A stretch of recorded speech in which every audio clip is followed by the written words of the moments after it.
तो बेटा last class के अंदर अपन ने स्टार्ट किया था टाइम ऑफ सप्लाई और उसी में आगे बढ़ते हैं। टाइम ऑफ सप्लाई के अंदर अपन ने देखा था एक तो time of supply of goods है जो कि सेक्शन 12 में है और time of supply of service है जो कि सेक्शन 13 के अंदर दे रखा है। सेक्शन 12 का सबसेक्शन 1 क्या बोलता था कि टाइम ऑफ सप्लाई आपको कैसे निकालनी है, क्या करना है। सबसे पहले तो बोलता था जब टाइम ऑफ सप्लाई है तब आपके ऊपर टैक्स पे करने की लाइबिलिटी जो है अराइज होती है। उसके बाद अपन ने देखा था सबसेक्शन 2 जो कि बोलता था फॉरवर्ड चार्ज के केस में टाइम ऑफ सप्लाई क्या होने वाली है। तो फॉरवर्ड चार्ज के केस में टाइम ऑफ सप्लाई क्या होने वाली है ये अपन ने देखा था। उसके अंदर 3 पॉइंट देखे थे हमने। Date of issue of invoice, जिस दिन इनवॉइस इश्यू हो जाए, date on which invoice should have been issued as per section 31 और डेट ऑफ पेमेंट, इन तीनों में से जो भी पहले हो। सेक्शन 31 पढ़ा था अपन ने कि डेट इनवॉइस इशू करने की लास्ट डेट क्या होती है। जनरल केस अगर गुड्स में मूवमेंट हो रही है, गुड्स की मूवमेंट हो रही है, तो जब गुड्स का रिमूवल हो रहा है तब इनवॉइस इशू हो जाना चाहिए। कोई मूवमेंट नहीं है, अदर केसेस है जब डिलीवरी हो रही है गुड्स की तब हो जाना चाहिए। कॉन्टिन्यूस सप्लाई है, कॉन्टिन्यूस सप्लाई के केस में कब इनवॉइस इशू हो जाना चाहिए, जब जब स्टेटमेंट आता है वो सप्लाई का मिला करके, या फिर जब जब पेमेंट रिसीव्ड होता है तब तब इनवॉइस इशू हो जाना चाहिए। अप्रूवल बेसिस पर गुड्स को भेजा है तो जिस दिन अगला अपनी सहमति दे दे उस दिन, या फिर 6 महीने के अंदर अंदर विच एवर इज अर्लियर, तब तक इनवॉइस इशू हो जाना चाहिए। फिर हमने देखा था date of receipt of payment का मतलब क्या होता है। तो जिस दिन बुक्स ऑफ अकाउंट्स में पेमेंट लिख दिया, रिकॉर्ड हो गया, और जिस दिन पेमेंट क्रेडिट हो गया बैंक अकाउंट में, इन दोनों में से जो भी पहले होता है वो date of receipt of payment होता है। फिर अपन फॉरवर्ड चार्ज की केस में बेटा पढ़ रहे थे कुछ बातें। आइए बेटा उसी के बारे में जानते हैं। अभी तक अपन ने बेटा ये भी जान लिया है कि date of issue of invoice और date on which payment is received और invoice should have been issued वाली डेट। बट बेटा अपन ने एक बात और पढ़ी थी कि एडवांसेस जो होते हैं जीएसटी के अंदर उसके ऊपर जीएसटी नहीं लगता। गुड्स से रिलेटेड एडवांस अगर मिलता है आपको फॉरवर्ड चार्ज के केस में, उस पर जीएसटी नहीं लगता। और बेटा जैसे ही ये बात लिखी गई, ये बात ऐड करी गई, तो date of receipt of payment का जो सिग्निफिकेंस है, लॉजिक है, वो खत्म हो जाता है। तो आप इस सेक्शन को ऐसे भी पढ़ सकते हैं, इनवॉइस इशू की डेट और date on which invoice should have been issued whichever is earlier. क्योंकि एडवांसेस पर तो जीएसटी देना ही नहीं है, पहले आ भी गया तो अगर date of receipt of payment पहले पड़ रही है और वही टाइम ऑफ सप्लाई बन गया तो भी तो जीएसटी नहीं देना, क्योंकि वो तो एडवांस है। फिर इनवॉइस से पहले ही पैसा मिल रहा है, सब कुछ पहले मिल रहा है, तो वो तो एडवांस है। लेकिन एडवांस पे तो जीएसटी लगता ही नहीं है, तो इसलिए date of receipt of payment की सिग्निफिकेंस खत्म हो गई है एक तरीके से। इसकी वजह से, वैसे नहीं हटाए, लेकिन इस वजह से सिग्निफिकेंस खत्म हो जाती है। तो वी कैन से दैट कि हमारे लिए time of supply forward charge के केस में क्या होगा, date of issue of invoice और date on which invoice should have been issue. जिस दिन इनवॉइस इशू करा वो, और जिस दिन इनवॉइस इशू हो जाना चाहिए वो, इन दोनों डेट में से जो भी पहले पड़ेगा वही जो है अपना टाइम ऑफ सप्लाई हो जाएगा। 1 मिनट रुकिएगा बेटा।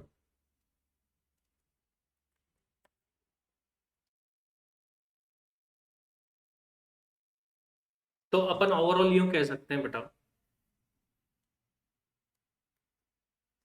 फॉरवर्ड चार्ज के केस में जिस दिन इनवॉइस इशू हुआ वो डेट, और जिस दिन इनवॉइस इशू हो जाना चाहिए था वो डेट, इनमें से जो भी पहले पड़ रहा है वही टाइम ऑफ सप्लाई।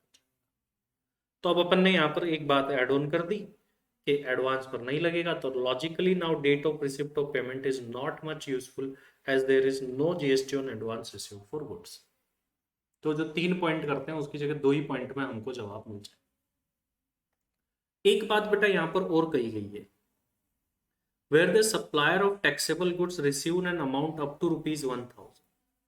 अगर सप्लायर को 1,000 रुपए क्या मिल गया है, एक्सेस मिल गया इनवॉइस के ऊपर। इनवॉइस था मान लीजिए 10,000 का और पेमेंट मिल गया 11,000 का, एक्सेस पैसा मिल गया मान लीजिए। हो सकता है वो पहले देके चला गया, कुछ भी, मतलब whatever the reason. The time of supply for such excess shall be at the option of the said supplier can be the date of issue of invoice in respect of such excess। अगर 1,000 रुपए तक का access पैसा मिला है ना ऊपर का, तो उसके लिए बोला कि टाइम ऑफ सप्लाई, जो सप्लायर है जिसको पैसा मिला है वो क्या ले सकता है, इश्यू ऑफ इनवॉइस की डेट।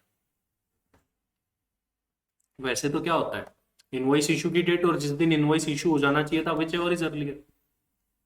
लेकिन जो एक्सेस पैसा मिला है 1,000 रुपए तक का, अगर आपको किसी से, आपका जो इनवॉइस वैल्यू था उससे ऊपर मिल गए 1,000 रुपए किसी भी रीजन से, वॉट एवर, तो उस 1,000 रुपए तक के अमाउंट के लिए आप टाइम ऑफ सप्लाई क्या ले सकते हो, जिस दिन इनवॉइस इशू किया वही ले सकते हो। ऑप्शन है, वरना तो वही है, date of issue of invoice on date on which invoice should have been issued, whichever is earlier. फिर बेटा अपन ने एक क्वेश्चन भी करा था लास्ट क्लास के अंदर, और भी काफी सारे क्वेश्चन है होने में, तो प्रैक्टिस के लिए जो कि मैंने नोट्स में भी ऐड ऑन करे हुए हैं बेटा। तो ये क्वेश्चंस अपन ने स्टडी मटेरियल के भी इसी के अंदर डाल दिए हैं, तो इसकी प्रैक्टिस कर सकते हो आप। आई डोंट थिंक कि इसमें कोई ज़्यादा ऐसा समझाने वाला कुछ होगा, इजी क्वेश्चन है, इजीली प्रैक्टिस हो जाएगी। एट द एंड जब अपन चैप्टर कंप्लीट कर लेंगे तो भी इनको अपन एक बार देख लेंगे क्वेश्चंस।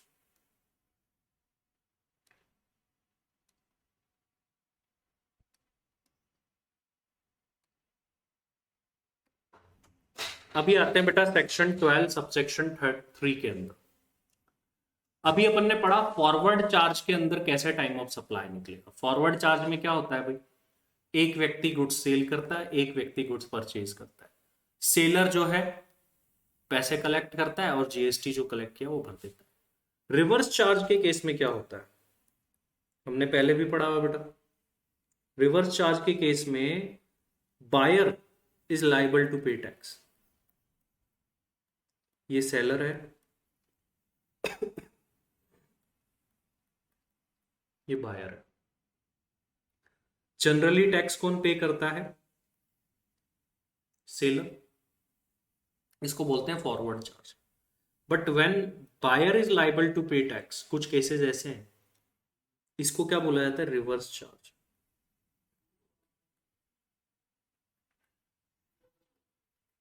सेलर के केस में टाइम ऑफ सप्लाई क्या होगा, मतलब फॉरवर्ड चार्ज के केस में डेट ऑफ इनवॉइस और सेक्शन 31 के अकॉर्डिंग जिस दिन इनवॉइस इशू हो जाना चाहिए, whichever is early.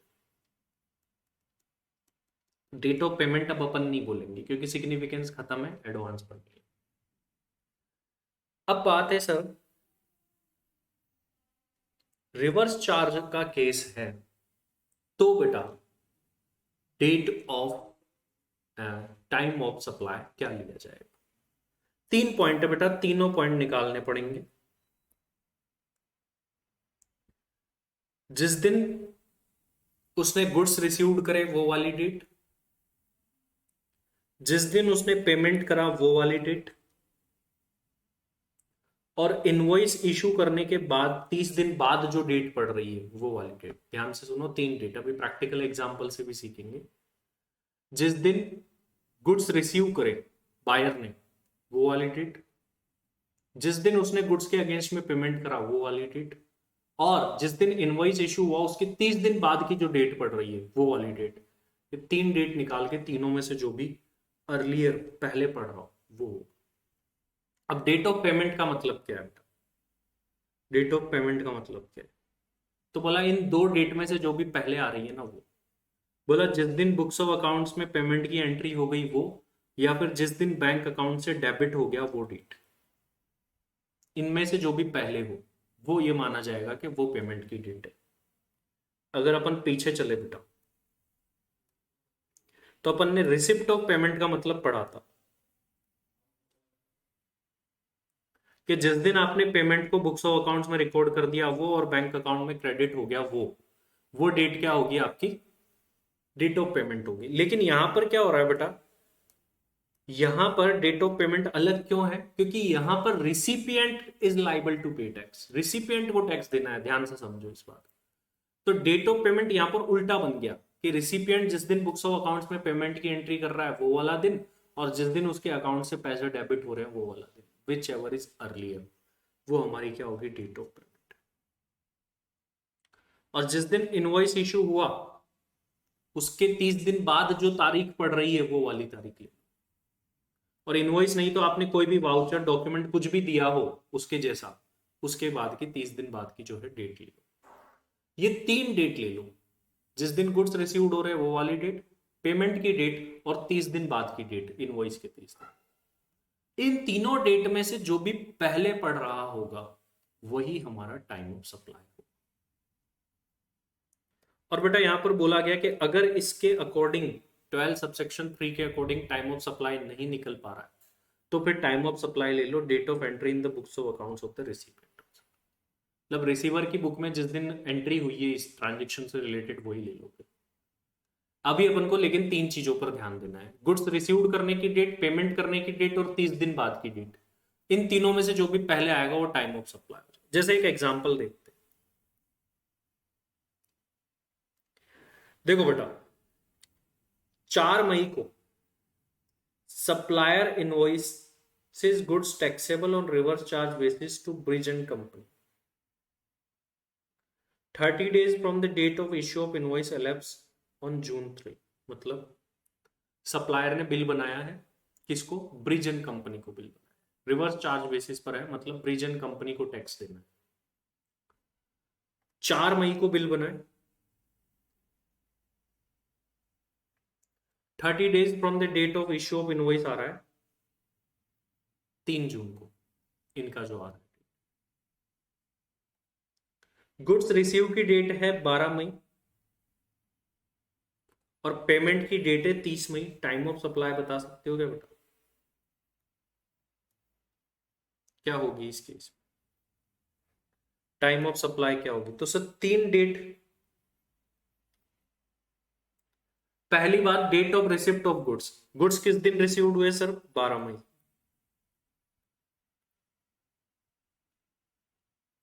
Payment की डेट सर 30 मई। और 30 डेज कब खत्म हो रहे हैं? तीनों में से पहले कौन सी डेट पड़ रही है सर? 12 मई। टाइम ऑफ सप्लाई क्या हो जाएगा? 12। बताओ बेटा ये बात क्लियर है कि नहीं? यस और नो फटाफट से सभी लोग मुझे जल्दी से बताओ, ये आया कि नहीं आया? फिर अपन और एग्जाम्पल करते हैं एक आधे।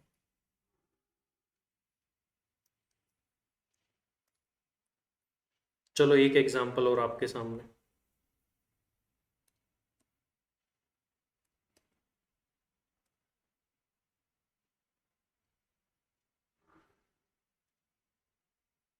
एक मिनट।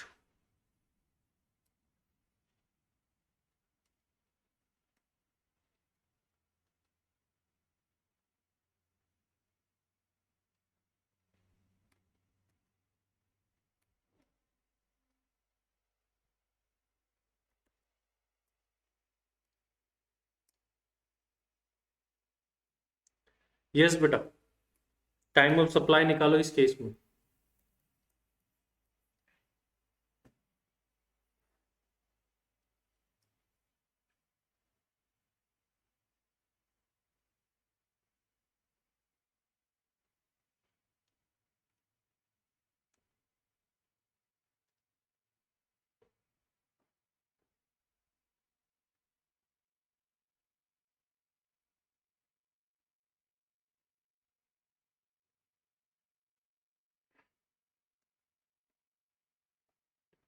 अलग अलग आ रही है मेरे पास।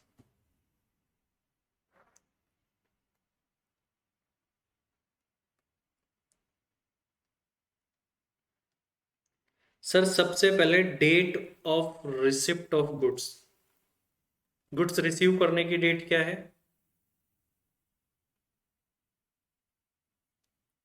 12 जून।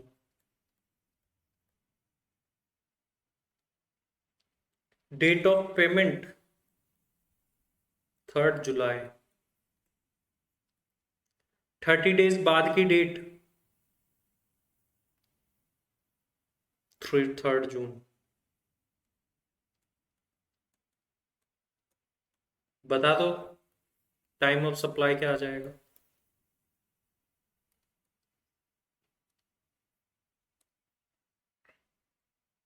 टाइम ऑफ सप्लाई 3 जून आ गया।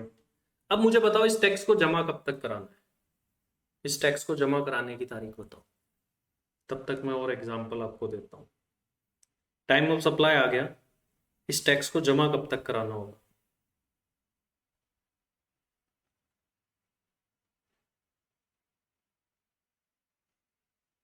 टाइम ऑफ सप्लाई निकालते ही सर टैक्स जमा कराने के लिए है, तो अब हमको ये भी तो पता होना चाहिए कि आखिर कब तक हो जाना चाहिए जमा।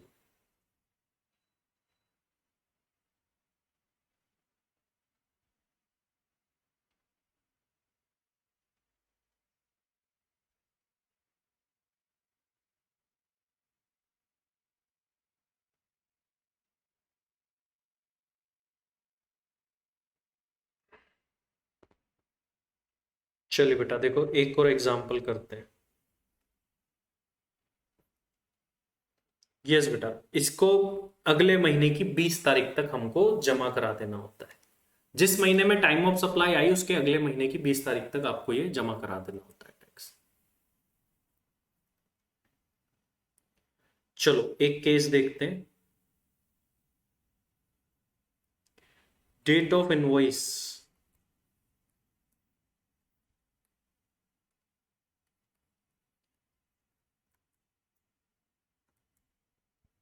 डेट ऑफ रिसिप्ट और entry in books of accounts और डेबिटेड इन अकाउंट की डेट है।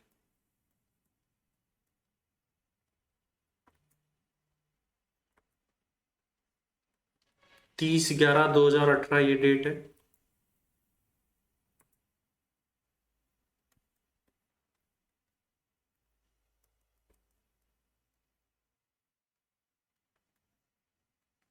दो 12/2020 ये डेट है।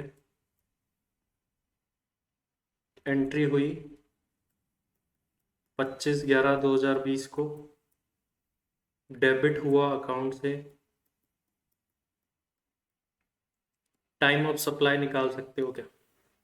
सोच समझ के निकालना, ऐसे नहीं कि निकाल दी बिना सोचे से।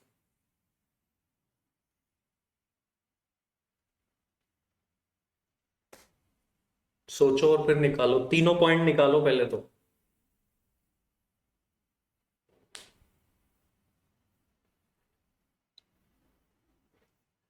कुछ 20 नवंबर आ रहे हैं, कुछ 1 दिसंबर आ रहे हैं।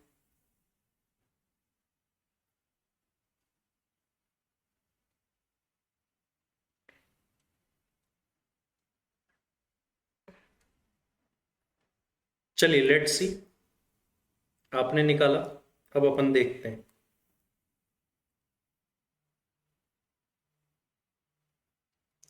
डेट ऑफ रिसिप्ट की डेट देखो, तीनों डेट देखो, फटाफट से बताओ मुझे।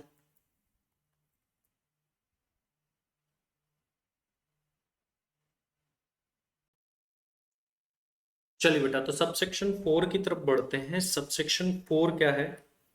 वाउचर्स के केस में टाइम ऑफ सप्लाई। वाउचर्स क्या होते हैं? आप देखते हैं कि कई बार आप शॉपिंग करने जाते हैं तो आपको वाउचर्स मिल जाते हैं कि इस वाउचर को you can redeem. Reliance trends वगैरह में बहुत ज्यादा मिलते हैं। तो वाउचर्स के केस में टाइम ऑफ सप्लाई क्या लिया जाएगा? क्योंकि कई बार वाउचर्स में आप कपड़े ले सकते हैं, you can buy shirt, T shirt, jeans वगैरह। और कई बार फूड पासेस होते हैं तो उनसे फूड ले सकते हैं आप। तो इनके केस में टाइम ऑफ सप्लाई कैसे निकलता है, इस पर बात करनी है। अगर बेटा जब वाउचर इशू हो रहा है तब ये पता है कि इससे क्या चीज मिलेगी। जैसे शर्ट का वाउचर है, you can only by shirt, you can only by small pizza. अगर चीज क्लियरली आइडेंटिफिएबल है तो उस केस में टाइम ऑफ सप्लाई हो जाएगी जिस दिन वाउचर इशू हो रहा है। लेकिन बेटा इसके अलावा कोई कैसे आइडेंटिफिएबल नहीं है, ऐसा जनरल वाउचर दे दिया, कुछ भी खाओ, कुछ भी खा लो, ऐसा वाउचर, कुछ भी शॉपिंग कर लो इतने रुपए तक की, अगर इस टाइप के वाउचर्स है तो फिर जिस दिन रिडम्पशन करेगा ना वो कस्टमर, वो टाइम ऑफ सप्लाई मानी जाएगी उसकी। तो नॉर्मली अगर आइडेंटिफिएबल है तो टाइम ऑफ सप्लाई क्या मान लिया जाएगा? Date of issue voucher. और अगर आइडेंटिफिएबल नहीं है तो जिस दिन रिडम्पशन करेगा। वाउचर क्या होता है?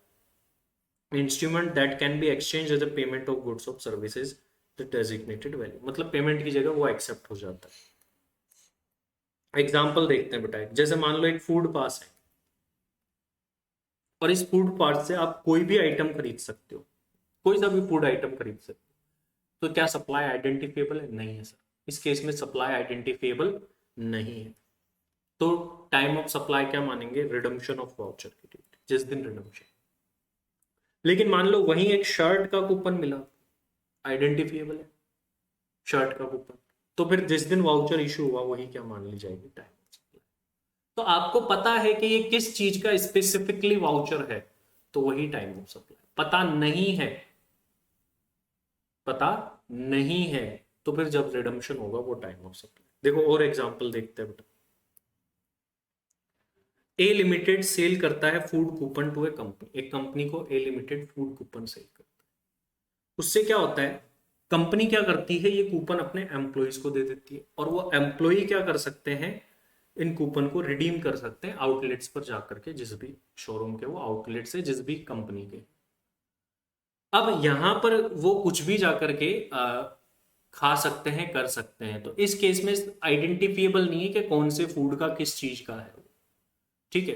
तो इस केस में टाइम ऑफ सप्लाई क्या लिया जाए बेटा? इस केस में टाइम ऑफ सप्लाई क्या लिया जाए?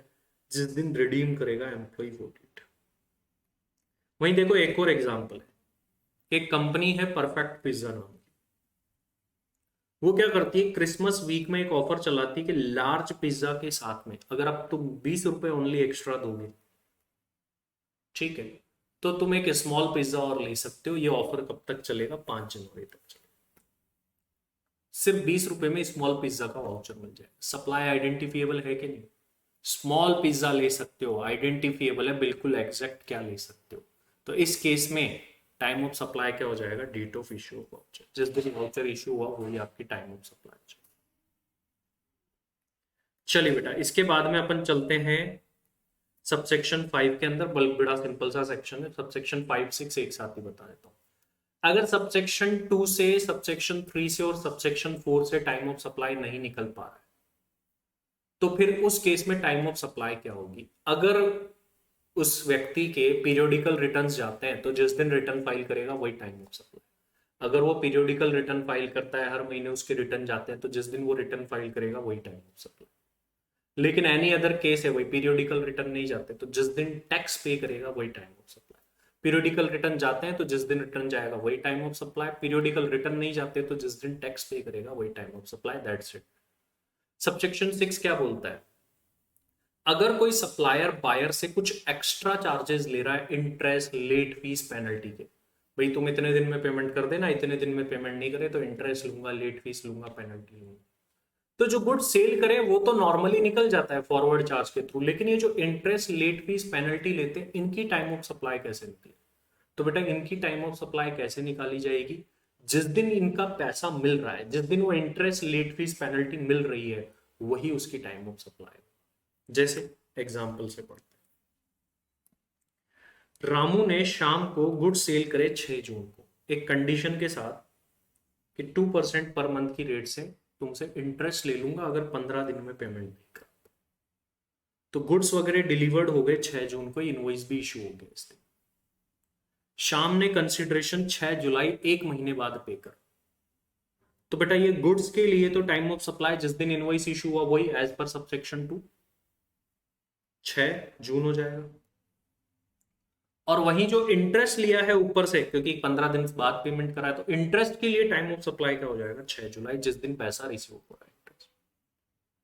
तो सबसेक्शन 1 फॉरवर्ड चार्ज का, सबसेक्शन 1 तो बोलता है जब टाइम ऑफ सप्लाई आ रहा है तब टैक्स जमा कराना है। Subsection 2 forward charge, subsection 3 reverse charge का, सबसेक्शन 4 वाउचर्स वगैरह की बात करता है, सबसेक्शन 5 रेसिडुअल चीजों की, और सबसेक्शन 6 बात करता है हमारी इंटरेस्ट, लेट फीस, पेनल्टीज। तो ये time of supply of goods बेटा अपना कंप्लीट हो गया। अब उसकी समरी देख लेते हैं बेटा, एक बार जो जो अपन ने पढ़ा क्विकली एक बार देख लेते हैं बस। ये है बेटा सेक्शन 6 सबसेक्शन 5 की समरी, रेसिडुअल केसेस की।